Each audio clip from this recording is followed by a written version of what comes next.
부활의 아침입니다. 예배하는 우리들에게 주님께서 은혜와 평강 내려주시기를 바랍니다. 오늘은 룻기 1장입니다. 사사들이 치리하던 때 엘리멜렉이라는 제목으로 말씀 전하겠습니다. 오늘부터 룻기의 말씀을 이제 주일 아침마다 살펴보려고 합니다.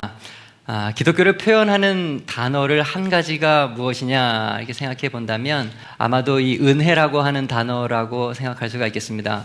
우리를 향한 하나님의 무조건적인 사랑, 값없는 선물을 은혜라고 하죠. 룻기에는 이렇게 하나님의 은혜가 가득 담겨져 있습니다. 하나님께서는 한 무너진 가정을 일으켜 세우실 뿐만 아니라 그 속에 온 인류를 구원하시려고 하는 놀라운 구원 계획을 감추어 놓으셨습니다. 앞으로 몇 주가 될지 모르지만 사모하는 마음으로 주일 예배마다 참석하는 우리가 되기를 바랍니다. 하나님께서 큰 은혜 정말로 우리들에게 주실 줄 믿습니다. 먼저 오늘 1절 말씀을 보면 룻기의 시대적인 배경을 알 수가 있습니다. 1절을 이렇게 시작하죠. 사사들이 치리하던 때에 그 땅에 흉년이 드니라. 룻기는 사사시대를 배경으로 하고 있어요. 사사시대란 언제를 말합니까? 여호수아가 죽은 후부터 이스라엘의 첫 번째 왕인 사울 왕이 등극하기 전까지 약 한 350년의 기간을 일컫는 것이 사사시대라고 하는 것입니다. 이 룻기라고 하는 책을 누가 기록했는지는 잘 모르겠어요. 확실하지는 않습니다. 성경학자들이 여러 명을 추천을 합니다. 사무엘 선지자가 썼을 거다. 아니다. 에스라가 썼을 거다. 다윗이 썼을 거다. 여러 추측이 있지만 명확한 것은 아닙니다. 다만 유대인들의 성경 주석책인 그 미드라시를 보면은 룻기의 저자가 사무엘 선지자라고 이제 기록이 되어 있거든요. 이제 그것으로 좀 참고해 봤을 때에 이 사무엘이 아마도 이 룻기의 저자가 아니겠는가 확률이 가장 높다 할 수가 있겠습니다. 참고로 이 사무엘이라고 하는 사람은 마지막 사사였기 때문에 조금 더 신빙성이 있다고 하겠습니다. 사사시대를 특징 짓는 성경 구절을 여러분 잘 아시죠? 17장과 21장에 있는 말씀인데요. 그때에는 이스라엘의 왕이 없었으므로 사람마다 자기 소견에 옳은 대로 행하였더라. 이것이 이제 사사시대를 알려주는 구절입니다. 약속의 땅, 가나안 땅에 들어갔던 이스라엘 백성들이 원래는 섬길 왕이 있었죠. 눈에 보이진 않지만 하나님이 그들의 진정한 왕이었습니다. 그런데 그들은 하나님을 왕으로 섬기지 않았어요. 모세와 여호수아가 그토록 당부했음에도 불구하고 하나님이 아닌 이방 신들을 섬겼던 게 이스라엘 백성이었습니다. 그토록 가나안 족속들을 다 진멸하라, 다 멸하라고 이야기를 들었음에도 불구하고 그러지 못했어요. 좀 더 정확하게 이야기하면 그러지 않았습니다. 왜 그렇습니까? 그들의 문화와 그들의 삶의 방식과 심지어 그들의 종교가 그들의 눈에 볼 때에 매력적이었기 때문에 그렇습니다. 타협하는 것 같고 이것도 취하고 저것도 취하는 것 같기 때문에 그냥 함께 살기를 원했던 것이죠. 그렇게 그들은 이방인들과 섞여 살면서 하나님을 잊어버렸어요. 그래서 잘못된 사이클이 자꾸 반복됐죠. 범죄하고 하나님께 징계받고 또 구하면 구원해 주시고 그런데 또 타락하고 이것이 이제 계속해서 악순환이 일어났던 것이 사사시대의 모습이었습니다. 룻기의 배경이 그렇다는 거예요. 그렇게 암울한 영적 분위기에 룻기는 시작이 됩니다. 1절부터 성경을 좀 제가 다시 한번 읽어보겠습니다. 사사들이 치리하던 때에 그 땅에 흉년이 드니라. 유다 베들레헴에 한 사람이 그의 아내와 두 아들을 데리고 모압 지방에 가서 거류하였는데 그 사람의 이름은 엘리멜렉이요 그 아내의 이름은 나오미요 그의 두 아들의 이름은 말론과 기련이니 유다 베들레헴 에브라 사람들이더라. 그들이 모압 지방에 들어가서 거기 살더니. 여기 유다 베들레헴에 살았던 한 가정이 나와요. 아버지의 이름이 엘리멜렉이고 어머니는 나옴이고 두 아들이 있었는데 말론과 기련이라고 합니다. 이들은 말씀해 보니까 흉년이 들어가지고 베들레헴에 살지 못하고 이방 땅인 모압으로 이사를 갔다. 이방 땅으로 가서 거기에 거류했다라고 말을 하고 있습니다. 저는 얼마 전까지만 해도 이 구절을 보면서 단순하게 성경 문자 그대로를 이해했어요. 흉년이 들어서 이들이 정말로 먹고 살 수가 없어서 떠난 것이구나. 어쩔 수 없이 베들레헴을 등지고 모압 땅으로 간 것이구나 라고 저는 알고 있었고 그렇게 해석을 하고 설교도 그렇게 했었습니다. 그런데 최근에 좀 더 정확한 해석을 제가 알게 됐습니다. 그 근거가 무엇이냐? 제가 그렇게 해석하는 근거가 무엇이냐? 유대인들의 미드라시입니다. 유대인들의 미드라시.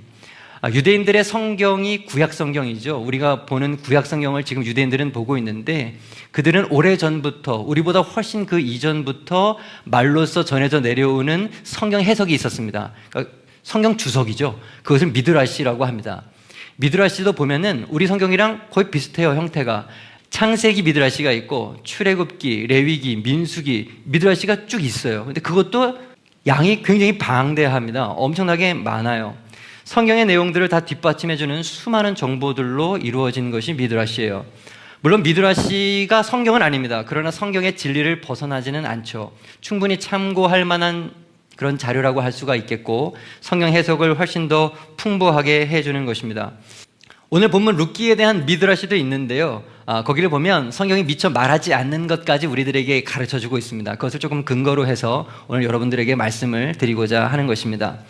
2절 말씀을 다시 보면 여기에 한 사람이 나오는데 그 사람의 이름이 엘리멜렉이라고 했고요. 그의 이름의 뜻은 뭐냐 하면 하나님은 왕이시다라는 뜻이에요. 하나님은 왕이시다. 참 좋은 이름이죠. 그 이름 자체가 그의 신분이 높은 사람이라는 것을 가르쳐주는 그런 이름입니다.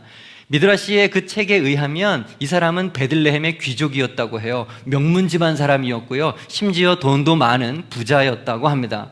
지금 이스라엘 전역에 흉년이 들었잖아요. 다들 힘들고 못 사는 그런 상황이었지만 그런 것에 별반 영향을 받지 않을 만큼 돈을 가지고 있었던 것이 바로 이 엘리멜렉이라고 하는 사람이었어요. 그런데 오늘 본문 말씀이 이상하죠.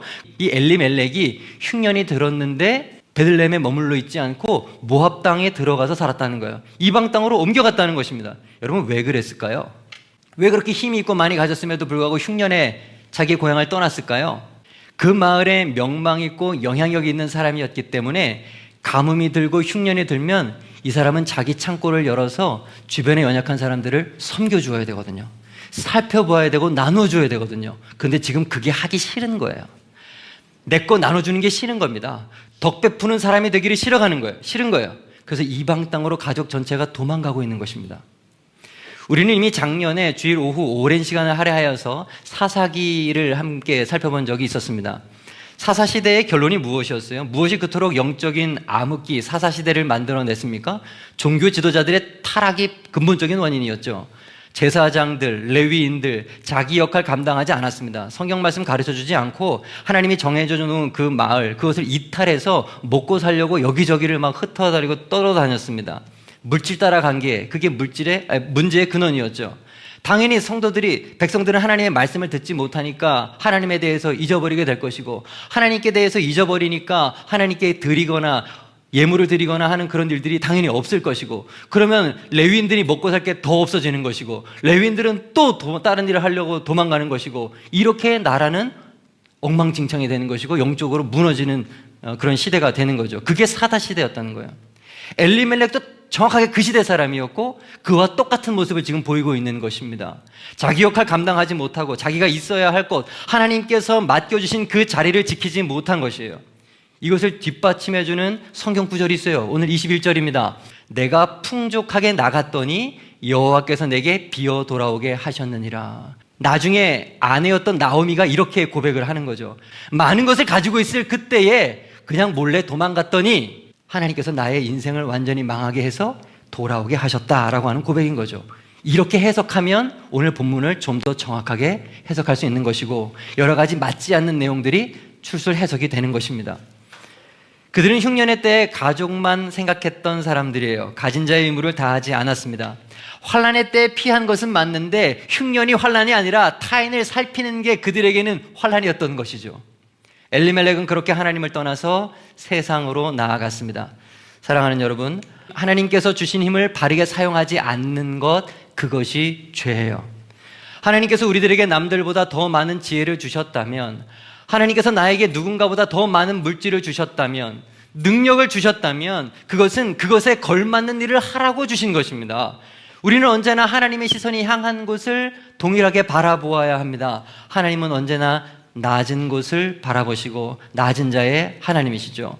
마태복음 25장 40절 임금이 대답하여 이르되 내가 진실로 너희에게 이르노니 너희가 여기 내 형제 중에 지극히 작은 자 하나에게 한 것이 곧 내게 한 것이니라 하시고 하나님의 눈은 언제나 지극히 작은 자들에게 향해 있음을 잊지 마십시오.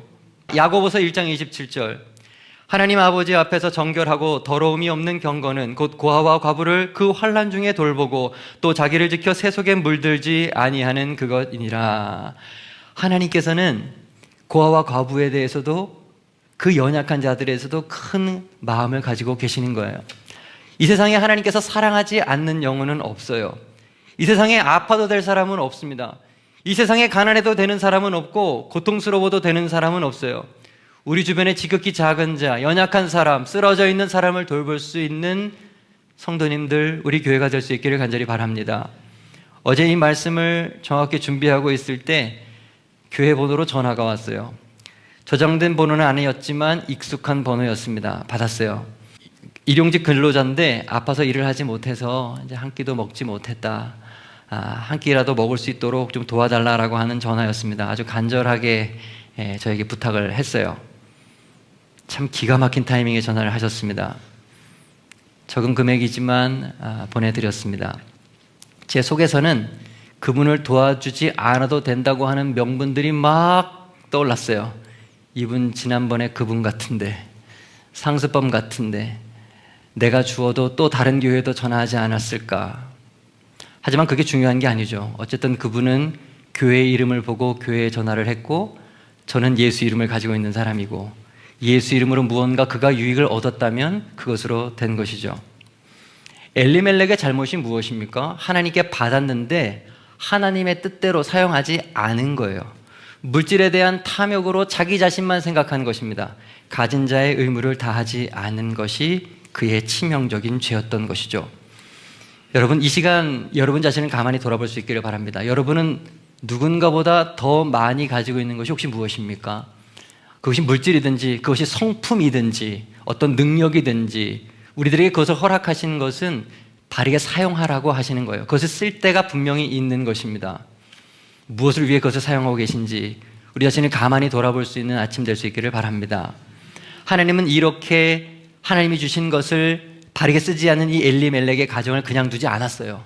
한 명 한 명 치시기 시작하십니다. 먼저 이 모든 일의 주동자였던 아버지 엘리멜렉을 치시죠. 아버지를 죽였습니다. 엘리멜렉이 죽었어요. 이 가정의 그 아버지가 죽은 징계가, 이 징계가 복이 될까요? 아니면 복이 될까요? 복이 되죠. 네. 복이에요. 징계는 하나님의 사랑이기 때문에 그렇습니다. 히브리서 12장 6절 이하, 주께서 그 사랑하시는 자를 징계하시고 그가 받아들이시는 아들마다 채찍질 하심이라 하였으니 너희가 참음은 징계를 받기 위함이라. 하나님이 아들과 같이 너희를 대우하시나니 어찌 아버지가 징계하지 않는 아들이 있으리요. 징계는 다 받는 것이거늘 너희에게 없으면 사생자여 친아들이 아니니라.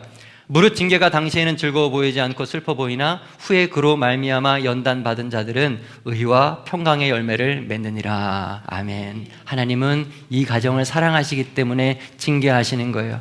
아들이기 때문에 고쳐 쓰시려고 징계하시는 것입니다. 자, 이제 아내인 나오미와 두 아들만 남았어요. 정확히 이 3절, 여기에서 그들은 멈추었어야 돼요. 여기에서 돌이켰어야 됩니다. 아버지가 죽었으니까 회개하고 하나님의 땅으로 돌아가면 되는 거죠. 그런데 이들은 잘못된 선택을 합니다. 4절, 그들은 모압 여자 중에 그들의 아내를 맞이하였는데 하나의 이름은 오르바요 하나의 이름은 루시더라. 오히려 더 큰 잘못을 저지르고 있습니다. 이방 여자, 모압 여자를 자녀들의 아내 배필로 삼고 있는 것입니다.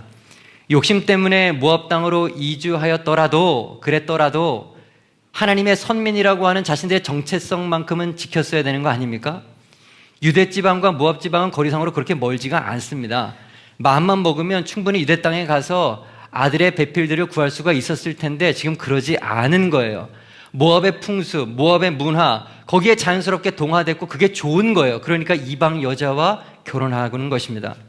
하나님의 경고를 듣지 못하고 하나님께서 기뻐하시는 곳과는 정반대되는 방향으로 죄를 지으려고 달려가고 있는 것이죠. 그들은 그렇게 모압 땅에서 10년을 더 살았다고 했습니다. 하나님께서 또 가만두시지 않으시죠. 4절 하반절, 그들이 거기서 거주한 지 10년쯤에 말론과 기럨 두 사람이 다 죽고 그 여인은 두 아들과 남편의 뒤에 남았더라. 10년이라고 하는 충분한 시간을 주었음에도 불구하고 그 기회의 시간을 회개하지 않았어요. 그럼에도 불구하고 돌이키지 않았어요. 하나님께서 2차 경고를 하시는 것입니다. 살아남았던 두 아들을 다 죽이시는 거예요. 순차적으로 징계하시는 것이죠. 죽임을 당한 당사자들에게도 징계가 되었겠지만 살아있는 나오미에게도 굉장히 큰 징계가 되었을 것입니다. 당신은 남성 중심의 사회 아닙니까? 여자의 가치가 남자에 의해서 결정되는 그런 시대인데 남편과 두 아들, 모든 집안의 남자가 다 죽었어요. 나오미는 모든 것을 잃어버린 것입니다. 살았지만 죽은 것과 다름이 없는 완전히 비참한 그런 인생이 된 거죠. 완전히 끝났어요. 여러분, 나오미는 이때 비로소 드디어 돌이킵니다. 6절 이하죠. 그 여인이 모압 지방에서 여호와께서 자기 백성을 돌아보사 그들에게 양식 주셨다 하심을 듣고 이에 두 며느리와 함께 일어나 모압 지방에서 돌아오려 하여 있던 곳에서 나오고 두 며느리도 그와 함께하여 유대 땅으로 돌아오려고 길을 가다가 드디어 돌아가는 거예요. 여러분, 질문 드리겠습니다. 사람은 언제 하나님을 찾는지 아십니까? 거의 죽어야 찾아요. 좀 다쳤다고 하나님을 찾는 것 같죠? 아니요. 그래도 찾지 않습니다. 조금 먹고 살기 힘들다고 하나님을 찾을까요? 아니요. 그래도 사람은 하나님을 찾지 않아요. 언제 찾을까요? 거의 죽게 됐을 때, 숨이 턱 끝까지 찼을 때, 비명도 지르지 못할 그 상태가 됐을 때 비로소 완전히 무너져서 뭐 하나 붙잡을 것 없을 그때에 우리 인생은 하나님을 찾는 거예요. 누가복음 15장의 탕자도 그랬던 것 아시죠? 누가복음 15장 13절 이하. 그 후 며칠이 안 되어 둘째 아들이 재물을 다 모아가지고 먼 나라에 가 거기서 허랑방탕하여 그 재산을 낭비하더니 다 없앤 후 그 나라에 크게 흉년이 들어 그가 비로소 궁핍한지라. 가지고 나온 재산 다 낭비했는데도 안 돌아가요. 아버지를 생각하지 않습니다. 흉년이 들고 궁핍해도 아버지 안 찾습니다. 일거리 구해가지고 어떻게 해서든 자신의 힘으로 살려고 하죠. 15절. 가서 그 나라 백성 중 한 사람에게 붙여 사니 그가 그를 들로 내보내어 돼지를 치게 하였는데 돼지를 치면 먹고 살 줄 알았죠. 근데 그것이 마음같이 됩니까? 안 됐죠. 16절 이하. 그가 돼지 먹는 쥐염 열매로 배를 채우고자 하되 주는 자가 없는지라. 이에 스스로 돌이켜 이르되 내 아버지에게는 양식이 풍족한 품꾼이 얼마나 많은가. 나는 여기서 주려 죽는구나라는 것을 깨달았을 때, 돼지가 먹는 것도 먹지 못하는 비참한 인생이 나라는 것, 아버지를 떠나간 인생의 종말이 이거라는 것을 깨닫게 된 이 순간에 비로소 그는 아버지께로 돌아갈 결심을 하고 있는 것입니다. 이게 모든 인생의 특징이죠. 우리도 마찬가지입니다. 의지하는 모든 것이 완전히 무너질 때 비로소 하나님이 보이는 것입니다. 그래서 하나님께서는 종종 그분의 살아계심, 그분의 은혜를 우리들에게 보여주시기 위해 우리를 벼랑 끝으로 몰고 가세요. 그리고 최후의 순간에 우리를 확 떠미시죠. 완전히 끝내세요. 잔인할 정도로 하나님께서 우리를 밀어버리세요. 왜 그러실까요? 모든 것을 완전히 다 밀어버리신 후에 새롭게 무언가를 지으려고 하는 거예요. 세상 것들을 다 쓸어버리고 하나님의 것으로 새롭게 되기를 바라시는 것입니다. 사랑하는 남편과 두 아들을 다 잃었던 이 나오미, 남은 두 명의 며느리와 힘겹게 베들레헴으로 돌아가려고 하고 있어요.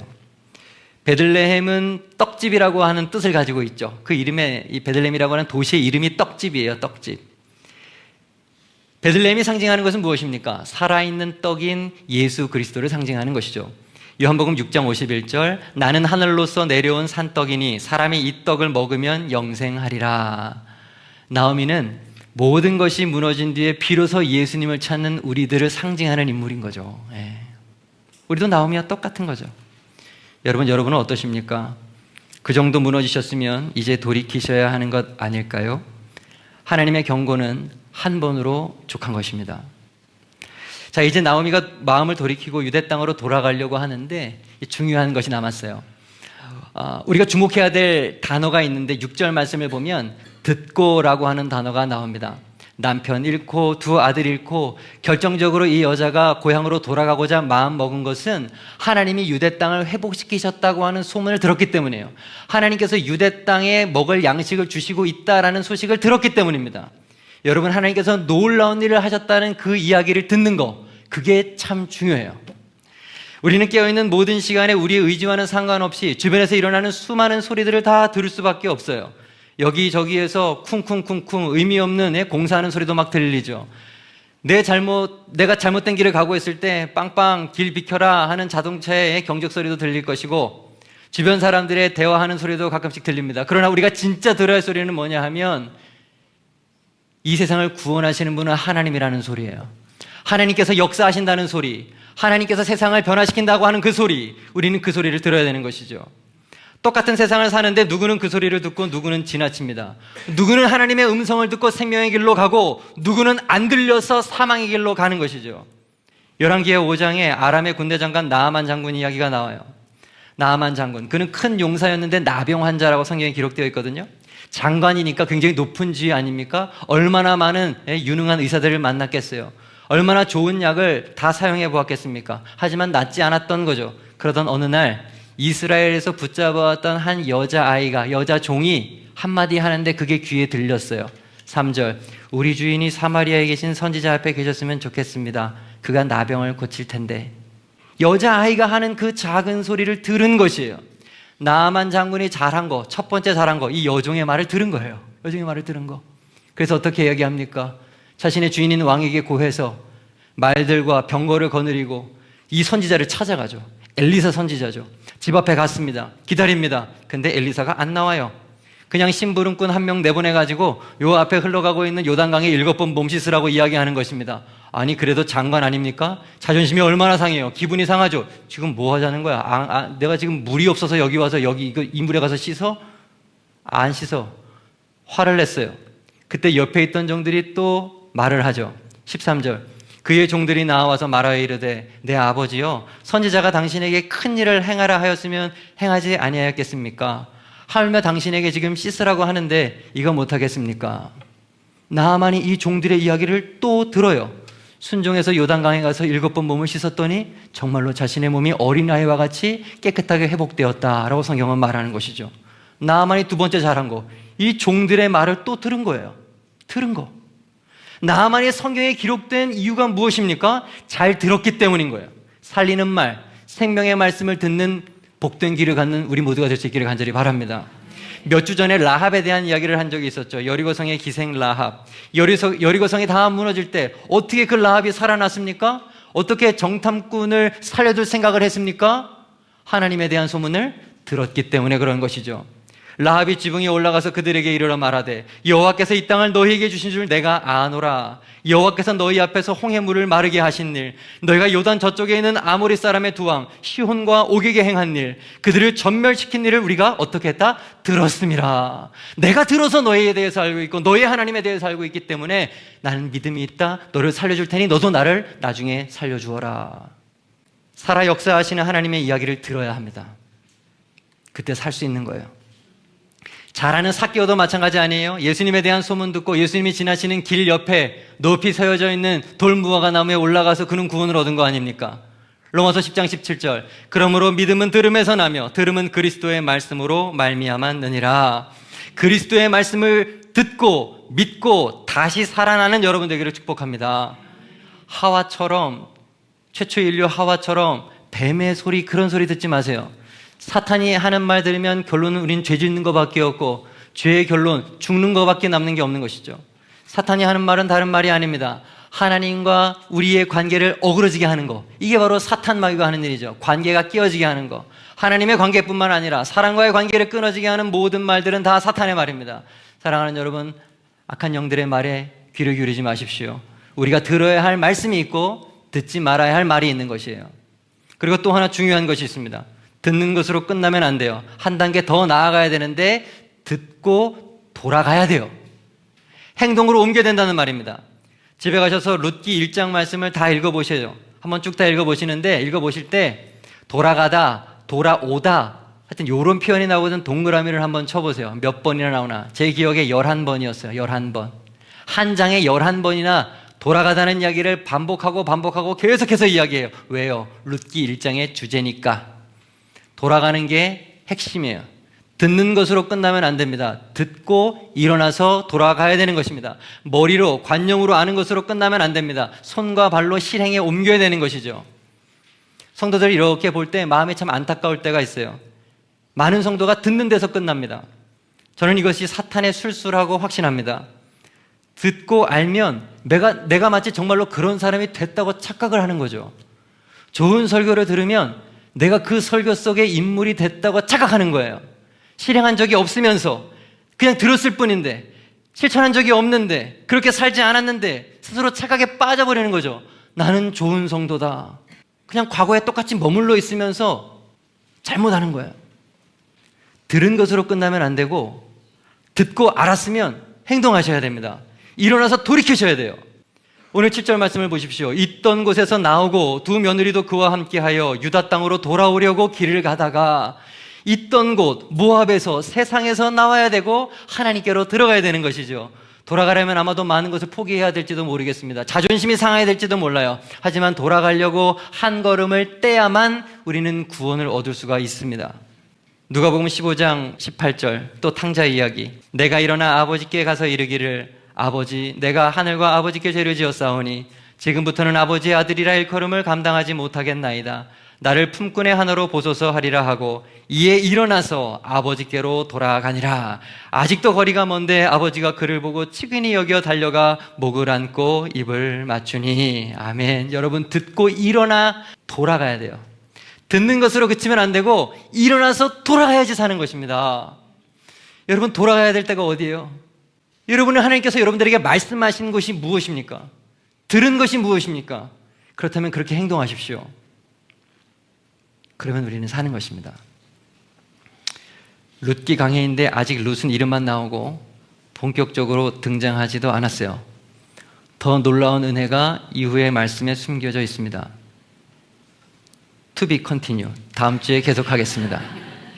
말씀을 정리하겠습니다. 사사들이 치리하던 때 엘리멜렉이, 첫째, 하나님께서 주신 힘을 바르게 사용하지 않는 거, 그게 죄고요. 두 번째, 의지하는 모든 것이 완전히 무너질 때 비로소 하나님이 보여요. 이게 우리 인간의 한계죠. 세 번째, 살아 역사하시는 하나님의 이야기를 첫째는 들어야 하는 것이고, 마지막으로 그것은 들을 뿐만 아니라 일어나서 돌아가야지 살아납니다. 하나님을 관념 속에 가둬두지 마시고 내 삶에서 나타나시도록 말씀을 살아내는 새생명배단의 모든 성도 될 수 있기를 주님의 이름으로 축복합니다. 기도드리겠습니다.